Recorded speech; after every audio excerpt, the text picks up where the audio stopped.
Oh, you got in last night?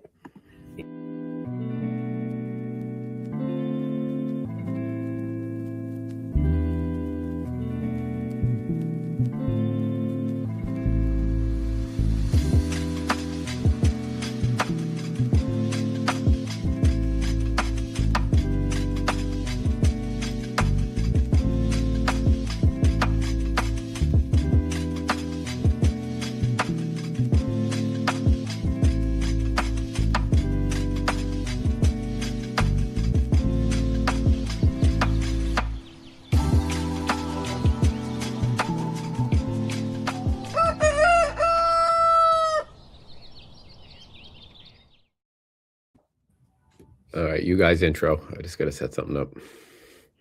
Intro. Good morning. Throw that one on there really quick for crying out loud. Well, more zoning changes. More actually, somebody had sent me the Vermont article we're going to talk about. It's not an article. It's actually the Instagram post on some towns of Vermont going to what Providence has already done with pre-selected house designs. What else do we have? Micro communities, which is the opposite of what we talked about last week with the brand new giant community proposed.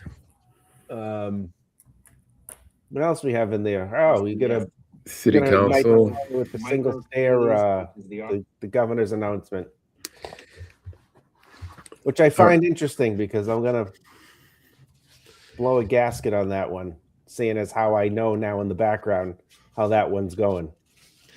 Okay, and which one's this? The governor's announcement about executive order, building codes. Are you guys like? Are we what? Are you guys freezing a little bit, or is it just me? Just you. Maybe the filter. Great. It's been your internet for a few episodes, last 2 episodes, I think, right? Steffi says, good morning, here for the zoning and the Regina loving YouTubers. Yes. You know what I was thinking about? Like if I had that many nice comments coming from, well, nice is if I had that many comments coming from YouTube by females, we would do this every day. Why are you in the office already? Did you sleep there last night? No, I got a class this morning that I got to teach, and there was no way I would have gotten it all done and gotten here. Or gotten to where I'm going on time, doing impairment plans. So Gotcha. That should be good. All right, we're all set up and cranking now, so we are good. Everybody was coming in on 2 wheels this morning. It was like 6:13. I'm sitting there fucking staring at myself. I'm like, this isn't going to be good. I figured you would have been blowing our phone up earlier. Were you late too, Mike? Yeah, I'm on dog duty here. There's nobody home, and the dogs are outside. They wouldn't come in. There's packs of coyotes that fly by all morning, and then I'm like, well, maybe I just leave them out there, and I don't have to worry about. Is that the worst thing that could happen? The coyotes coming to the dogs. So here I am trying to get the damn dogs in the house. The snow in the backyard is still above their bodies, so I don't understand how that. Anyway. How that works. There was no snow where I just was. I can tell you that. Yeah. I know. I'm supposed to be there right now. But you're here instead. What's wrong? I'm here doing God's work. Yes, because we decided to schedule a class on Thursdays during vacation. You were asked. I did, and I said, stay away from school vacation. The boss wouldn't let you go? He absolutely would not. The boss wouldn't let you go. He doesn't care. I don't care. So that was my punishment. Huh? Apparently not.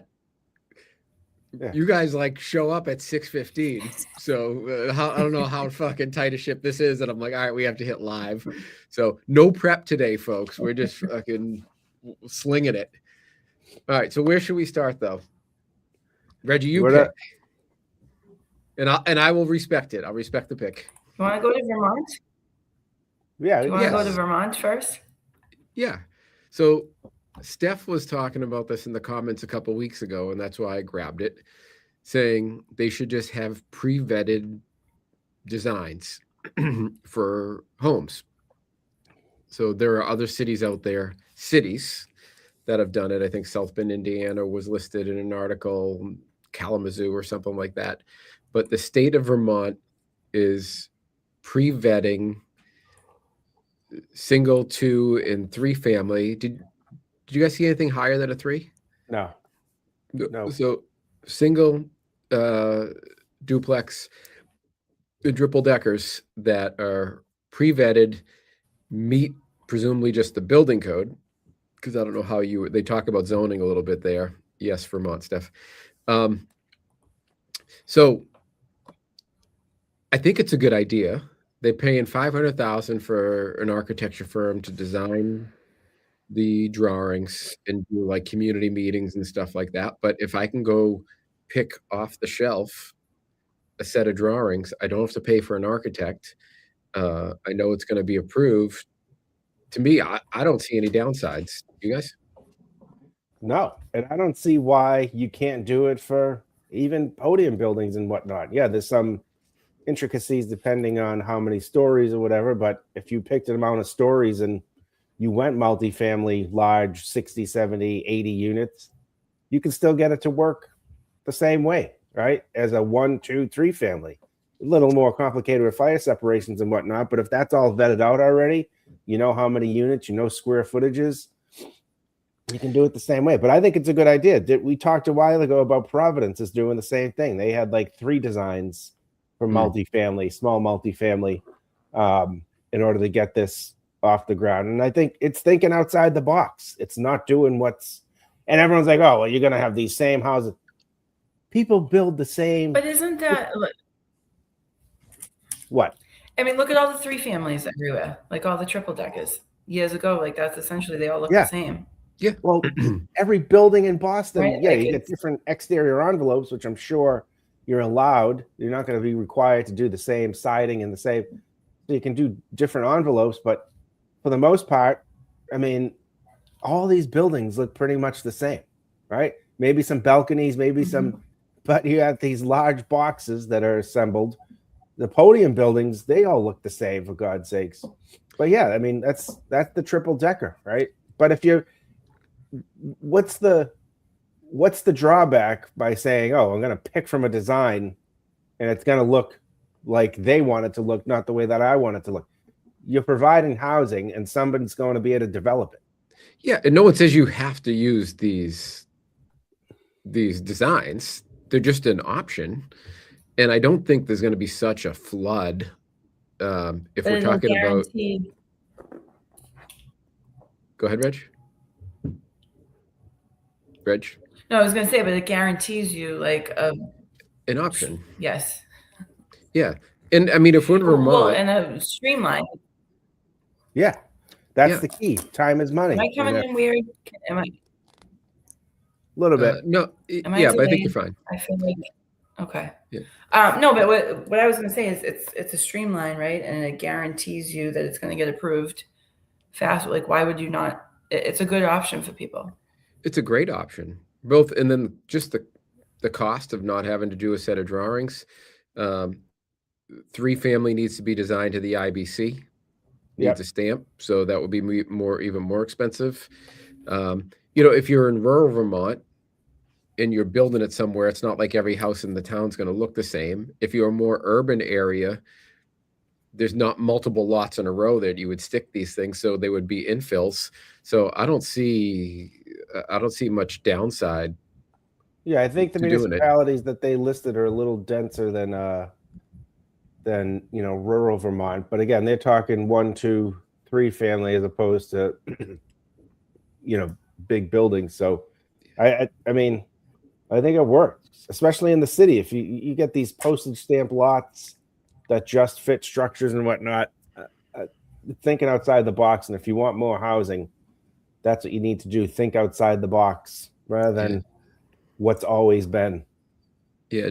Joe Sway's saying, bring it to Boston, combine that with triple deckers. Are they preventing the exterior finishes, geometry, windows, etc.? That's a good question. I didn't see anything on that, but I mean, the one thing about the windows and whatnot, when you're talking about postage stamp lots, is you still have building code issues, right? You still have fire resistance issues. You still have fire separation issues. So the building code, you still have to comply. So regardless, if you have a pre-vetted design and you're sticking that on a postage stamp that has 30-inch setbacks on either side, you're still going to have an issue with your openings and your operable windows and whatever.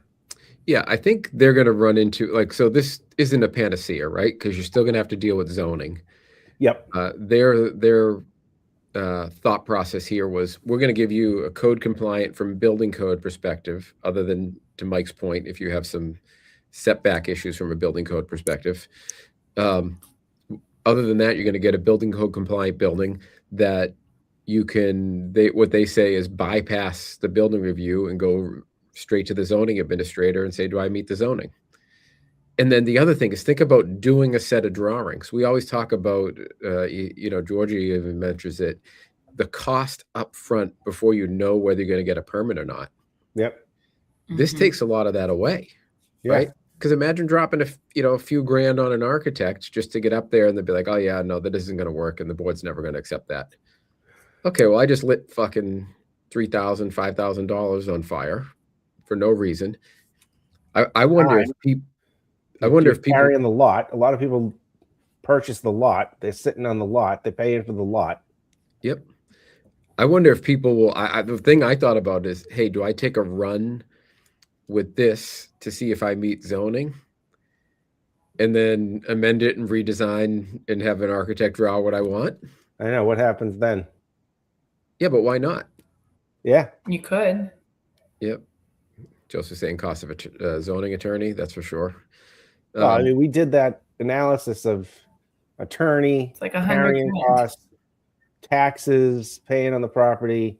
You're paying for the lot itself. You're paying for a consultant sometimes. You're paying for plans. You're always going to need, even in this case, you're going to need a survey, plot plan, so that costs money.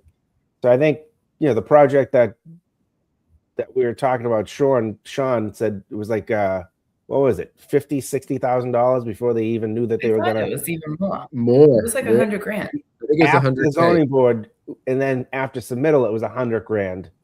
But yeah, and still don't know if you have a permit yet. That's Right. the kicker, right? There's no certainty in there. So Vermont, I think it's a no-brainer. I like that they're doing it statewide versus city to city.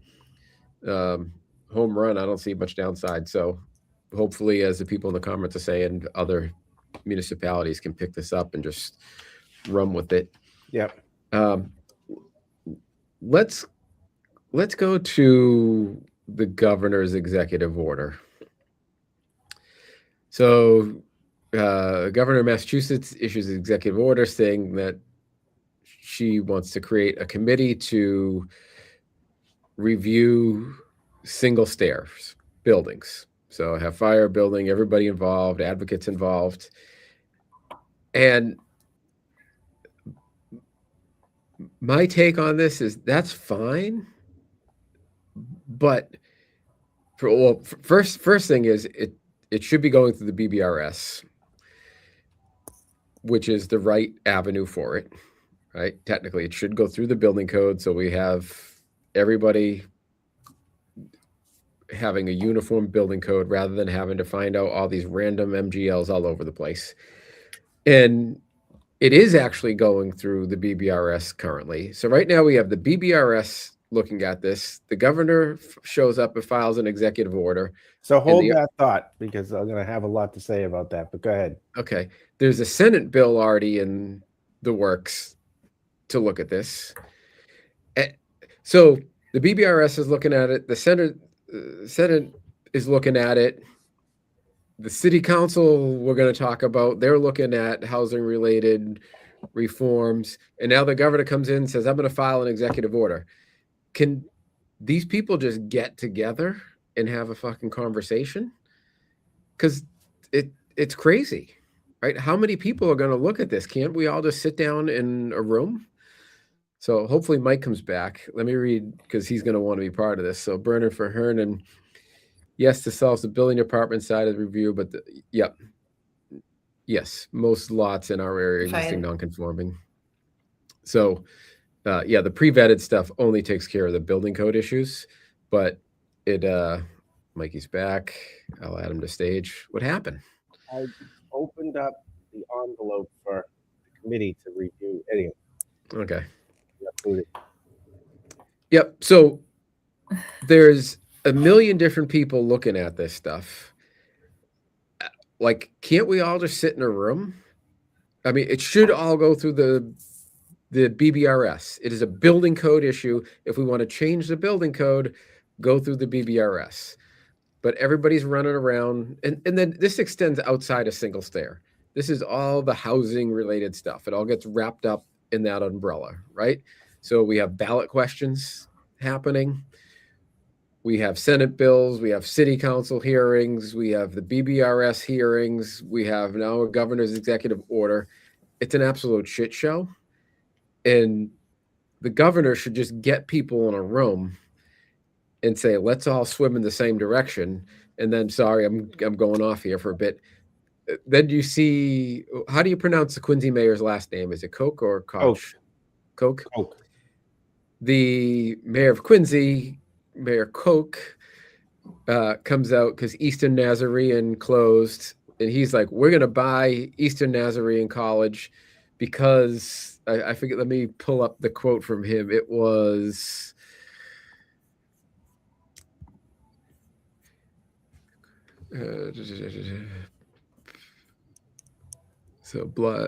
we've already made it clear that this neighborhood is not the place for high density housing. I guess he didn't get the memo. Yeah. I guess he didn't get the memo. So, like, it's a fucking disaster. What do you think, Mike?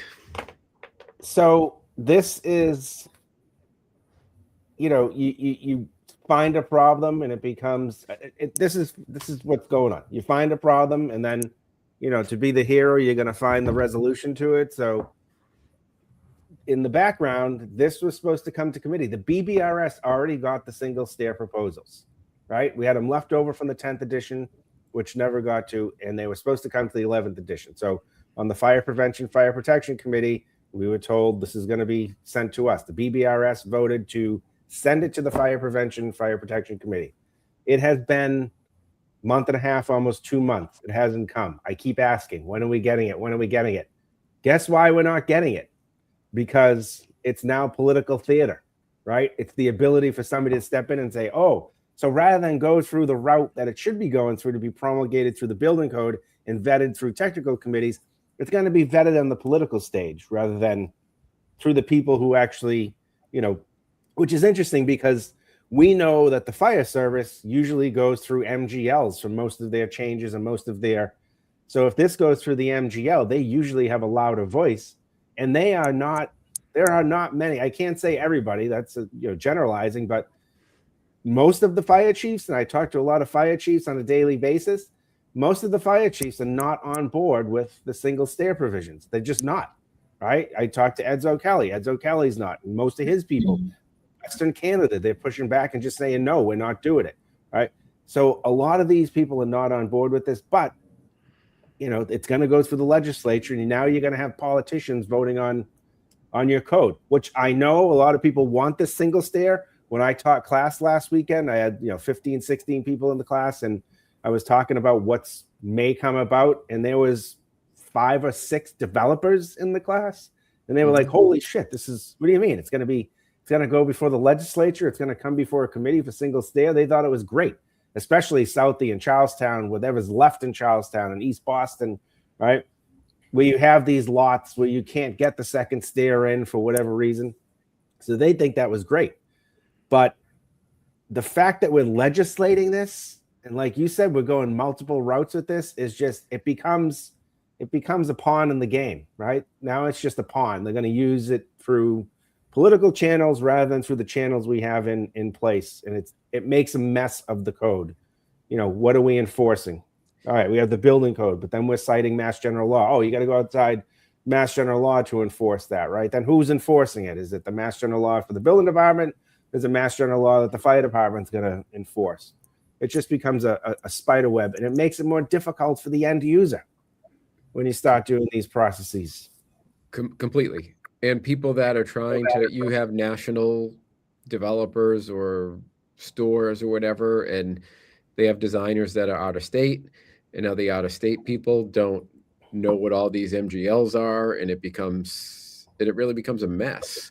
And you're right, like, because it's politics. This executive order is all politics, because if there's already a Senate bill, why wouldn't the governor just go and say, if she didn't like some of the language in the Senate bill, just say, hey, let's just wordsmith the Senate bill to get what we need. Yeah. Oh no, I need a press conference, and we're going to have an executive order, and we're going to put this committee together. There's already a committee looking at the Senate bill. There's already a committee there to vet the building code. That's what this fire. Yeah, there's a standing committee. It's building officials, fire officials. You have design professionals on this committee throughout Boston. You know, some of the owners of the largest engineering firms are on this committee. I mean, let it go through and let it vet out in that manner, the way that it should, rather than just muddying the water with the political process. But they're saying it could create 130,000 homes on difficult lots. I still don't understand. I'm just telling you what the article said. I know. I saw that, and I was with a Joe's fire leaving. chief He's today, pissed. and you know, we were talking about the size of a second stair and how much are you really going to get. We had a project. We just did this, right? We just did this on a project that we were involved in, an existing single stair building, crazy from back in the late 1800s, that they're trying to convert.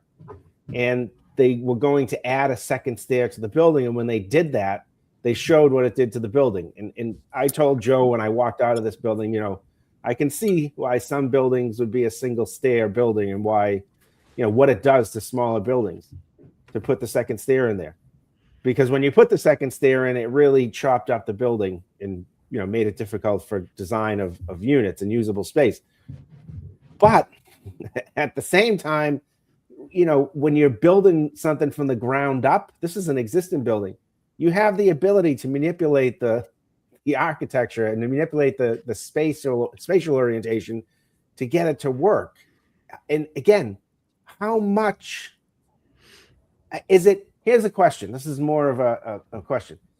And Joe and Regina, tell me what you think. Is it more fitting a building on a lot, right? Gap tooth, meaning filling in a lot, building wall to wall. Is it more filling in, or is it getting more units? To me, it's about getting more units. Well, what they'd say is, I don't understand how you are. That's what I just don't understand.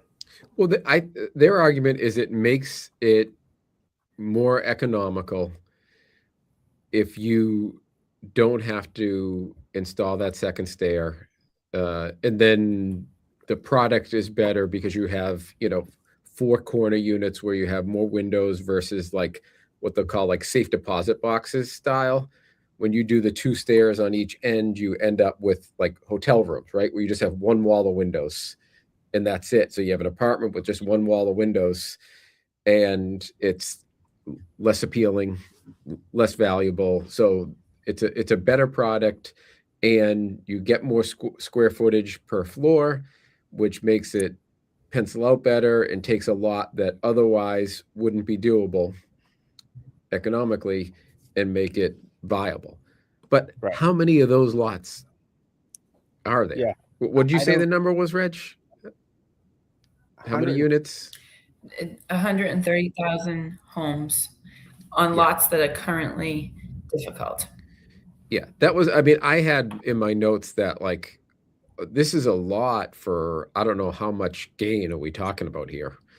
Like, it's. So now combine what the groups are trying to do entirely with this single stair. It's not just single stair. So it's single stair. They want to go to 6 stories. We're currently allowed 3, right? That's what we're allowed. They want to go to 6. We're changing. I have to find out what the vote was the other day. The definition of high rise, right? So 6 stories, you could theoretically, with the lobby and whatnot, be 70 plus feet and now not be a high rise and a single stair building. And then you have an advocate that you spoke to, Joe, that wants to get rid of the elevators because they take up a lot of space. So you're going to have a 6-story building with no elevator and a single stair. If you listen to that and look Public at the white safety paper. is right out the window. What's that? It's not about like public safety just goes out the window. It's not about. And that there's a balance. I think there's a balance. And Yeah. Edzo Kelly said it best. The fire department should not be your second means of egress. Right? Yeah, that's a great slogan. I mean, that should be the tagline of every firefighter. They should all have it coming out of their mouths. But there is a lot of, like, I disagree with the elevator piece, right? Yeah. I'm with you on that. I agree with you. I disagree with the thing about getting rid of the elevator. They do talk about even elevator size and cost here in the United States. An elevator in other countries costs a fraction what it costs in the US. They're also a lot smaller in most buildings in other countries. Right. That's the point, right? So the requirements for these giant elevators add hundreds, probably it's got to be $100,000 for an elevator in a 6-story building, right? That was the last one that I worked on consulting, was 90 something thousand for a 4-story building. Yeah. So, okay. So I wasn't that. So we're talking about 6-figure costs, right? So that's why they're looking at it. They're saying you lose the square footage, you lose the cost. And I think, though, everybody has to keep in mind, they're only talking about 4 units a floor. Just go single stair, right? So we're not talking about giant footprints here, right? So most cases you're going to have a door that opens to, where you're within a few feet of a stair. Yeah. Which, we're not, everybody, like, when people hear single stair, they just think of, a podium building with 1 stair in it and everyone freaks out, right? You have to really look at what they're talking about and what's allowed, what's the increases to the integrity of the stair. I don't like the smoke control option. They talk about windows and potentially accessible doors on the exterior. But again, that goes back to, do you want the fire department as your second means of egress? Yeah. So if the way, I don't want to be the person that goes into the what ifs, right? Because then you'd be like, well, what if there's a this or that? And you can't account for every potential. What if there's a, parade going down the street, the fire truck can't get down. Like, we've all run into those people, right? Yeah. So we have to be careful, but I just want everybody to, I don't want to make single stair out to be this evil thing. I think there might be a place for it, but it's for the BBRS to decide, is the point. Because like Mike just said, you have all the engineers, you have home builders, you have high-rise builders, you have architects that build homes, architects, the fire department, accessibility people. You have everybody there. Included in that, right? Yeah, there's multiple. So you have state, and then you have local on on the committee. Yep, and then we have energy people, and the governor appoints them.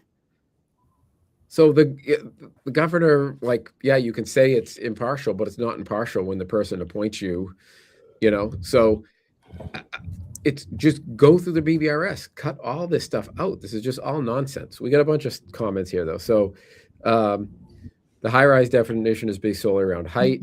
That's correct. In Massachusetts, we're looking, Bernard Verhernen, I don't know what your first name is, but right now that's being reviewed. That's Sean.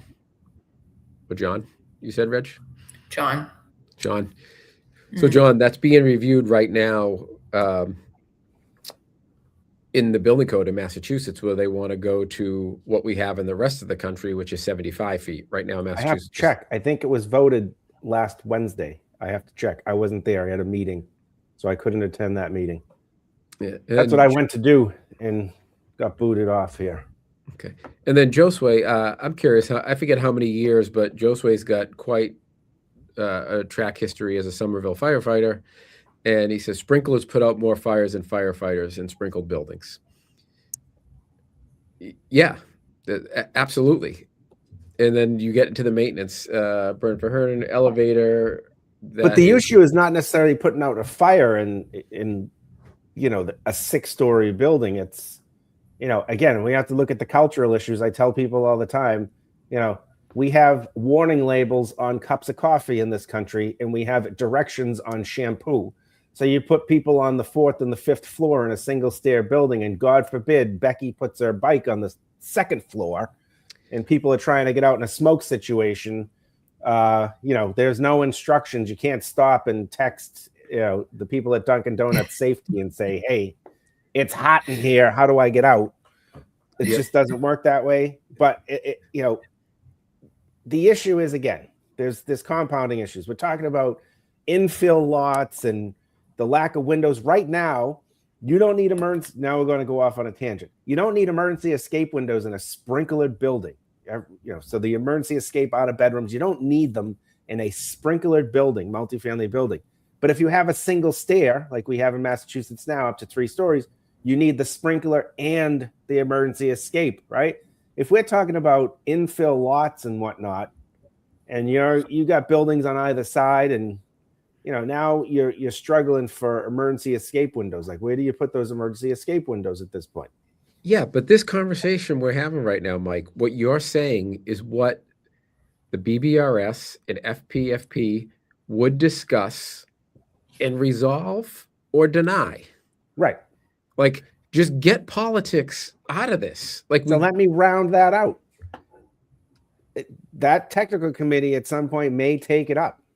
But now that it's out in the realm of political theater, yep, a lot of these committees, it doesn't matter. It's going to go on what the political, wave is doing. Yeah, the MGL is going to supersede it, and that's what I'm saying is wrong. Like, stop all this. The Senate shouldn't be putting a bill together. The governor shouldn't be filing executive orders. Just stop. If the governor and the Senate president want to go talk to the BBRS and say, this is important for housing production, can we find a way to do this effectively and safely? Then do that, right? And send the message. That's fine, right? Not to say that you have to, but say, hey, can we find a way? Let's not be obstructionists. Can we find a way to make this palatable and make it work? And really listen to the single stair people. And if this is safe, let's do it. And that's what should be happening. But instead, we have this political theater, as you said, Mike, and it's just, running out looking for camera time and FaceTime, and all for, I don't think it's going to put that many units on the street. I think that's, I think that's a fallacy. I would love, and I'm kind of for it. And I would love to see where the 130,000 came from, but I'm all for, hey, bring back fire escapes as part of new construction. If you want to do single stair, throw a fire escape on the back, protect it, even if it's a wood building, protect the exterior envelope so that you have a 3-hour rating or whatever on the back of the building to protect the assembly. Completely agree. Yeah, I said that a few. When did they take those away? It's not. I just went through like a holistic view of fire escapes and when and what and how.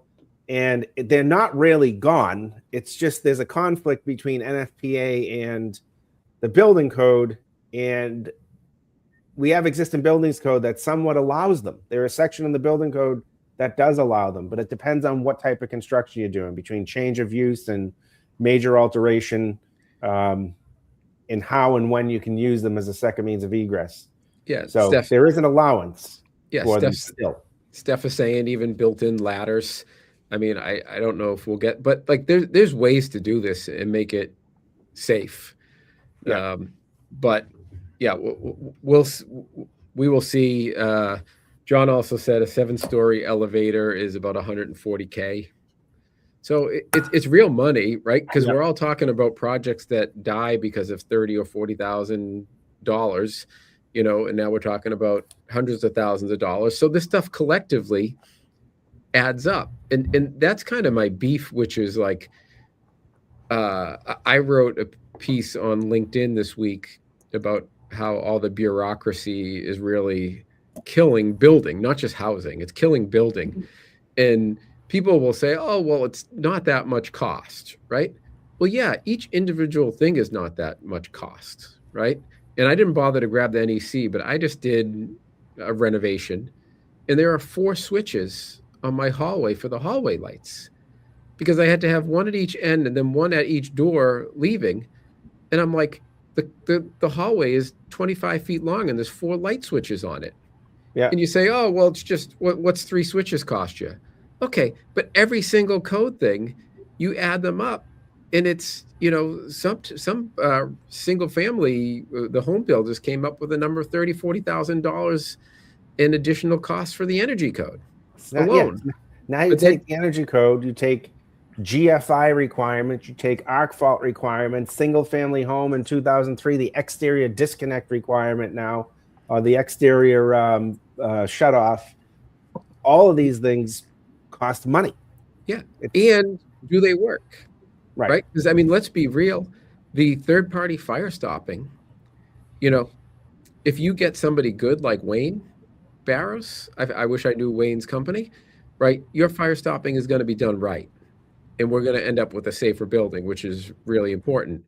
But how many people that are doing third-party inspections are just rubber stamping things? Oh, right?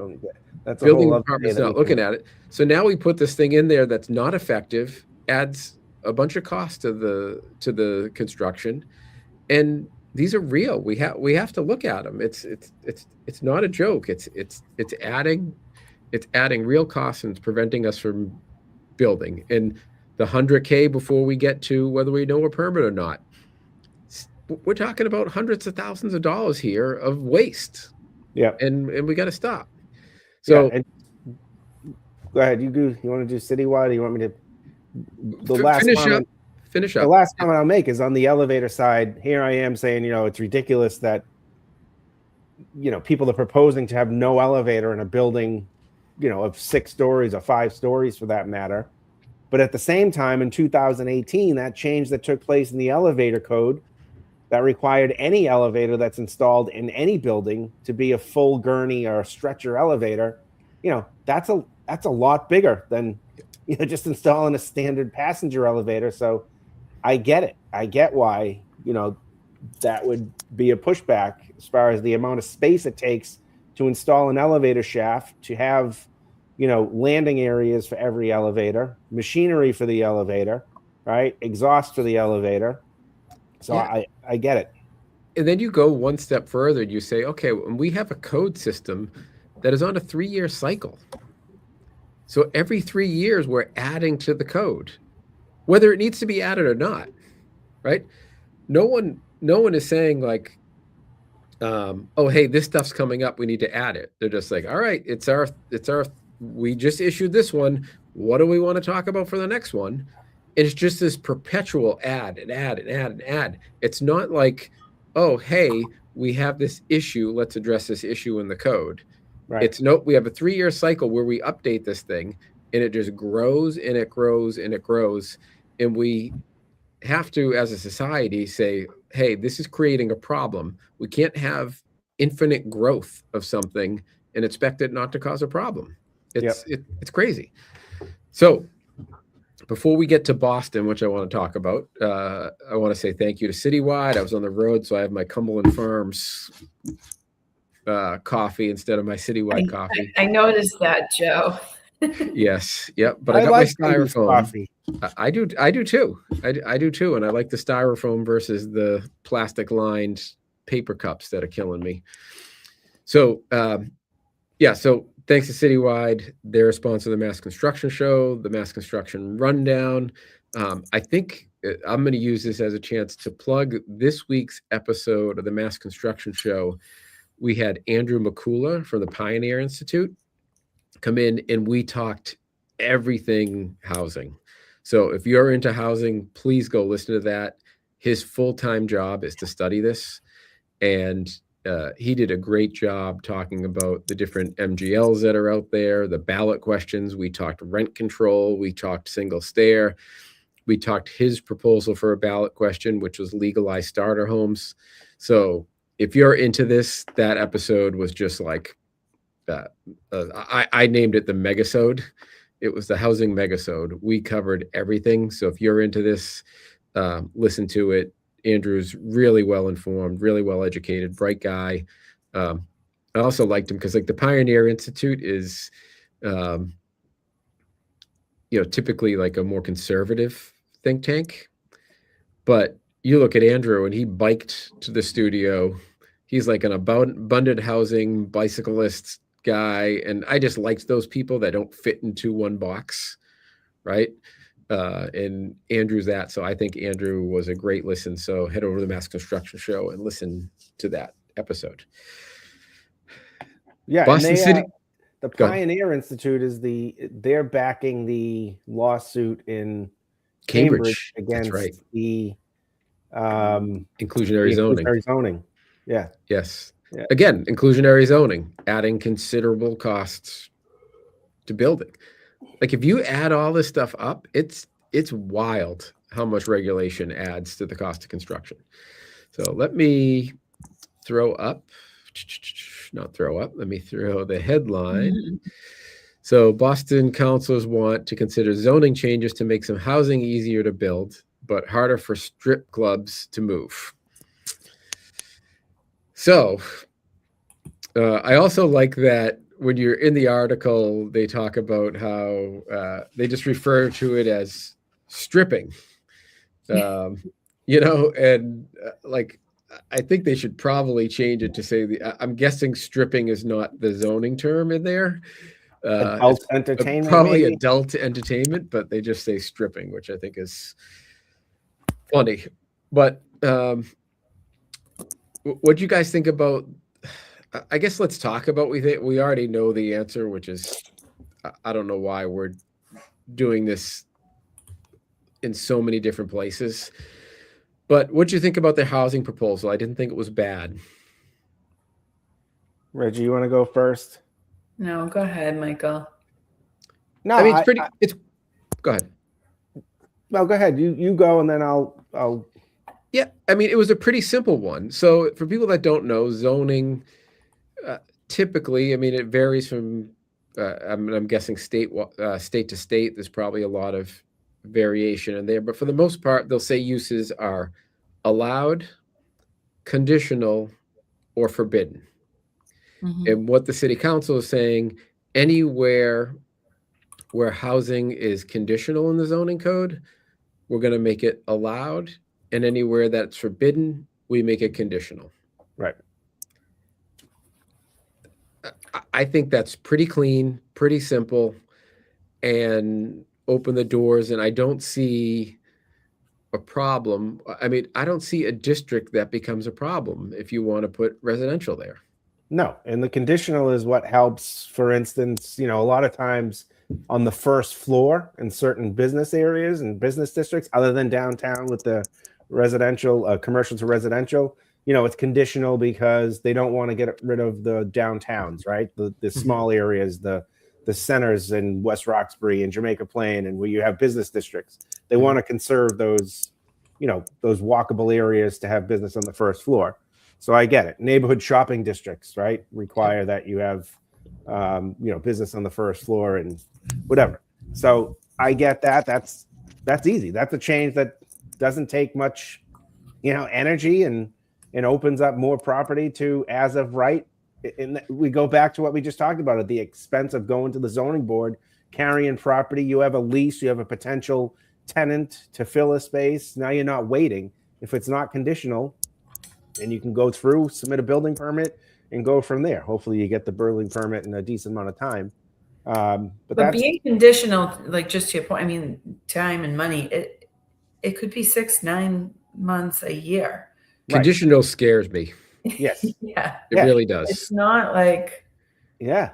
I mean, you want to, and for both, let's say you own a building and you want to let a business come in. So not just talking about the residential, but to give it some, some comparison here, or you have an existing building and you want to occupy it for residential. All right. It's the weight is what, and not knowing. Yeah. Right. It is detrimental. If it were a business conditional, it's detrimental to the building owner. and if it's going to be residential, it's detrimental to the person that needs to either close on the building, wanting to know, will I be able to put the residential here? And now you're in a due diligence period, but you're still not definitive whether or not you can put the residential in.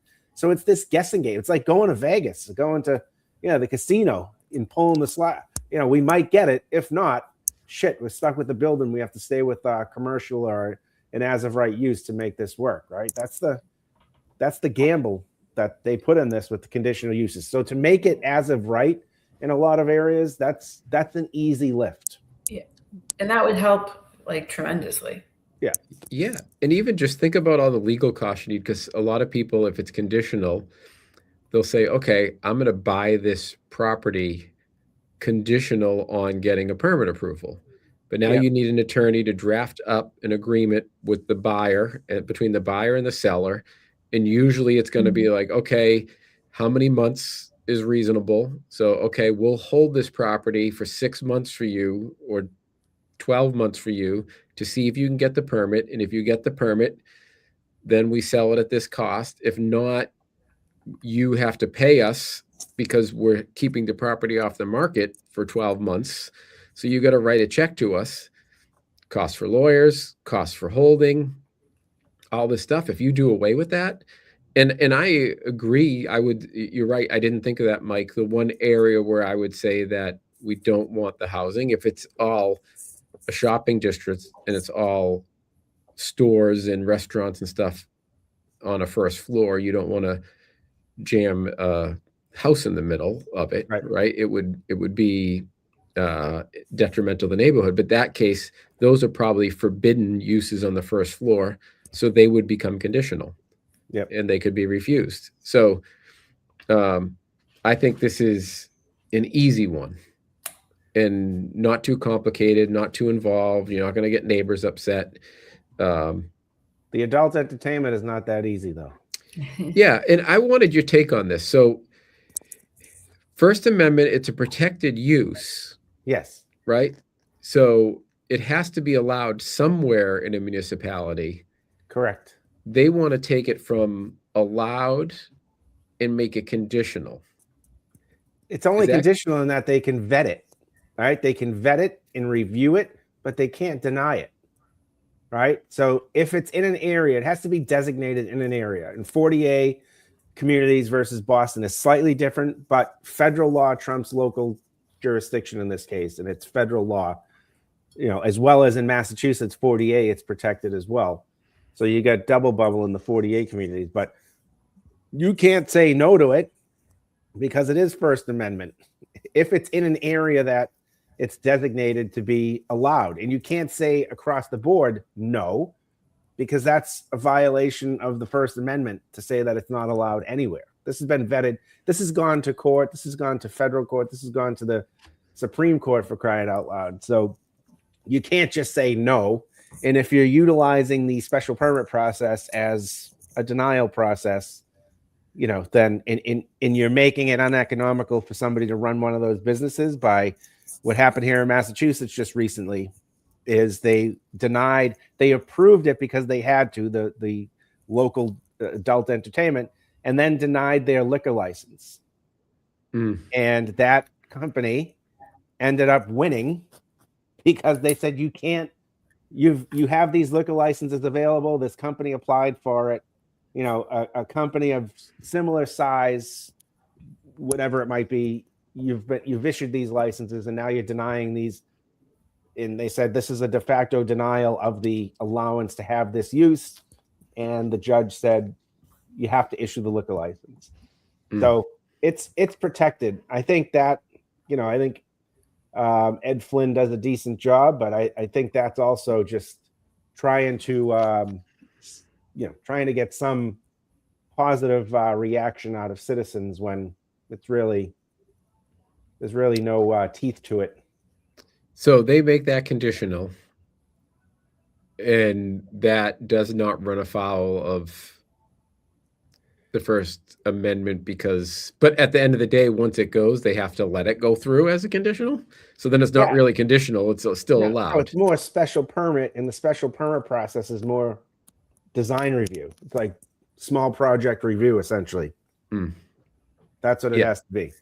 Yeah, and this is stemming from, I guess they want to move. So for people that don't know, there's 2 strip clubs in Boston, 2 adult entertainment facilities in Boston, both on LaGrange Street. And if you ever went there, it's a street, but it's almost like an alley, right? There's a lot. It's the back of a bunch of buildings. There's a long stretch of it, has no windows even facing.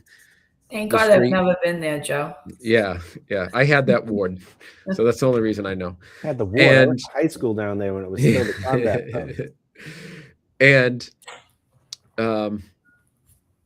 they want to move from that street to a more outward-facing street, and so they're trying to make this change so that they can't just move and it's allowed.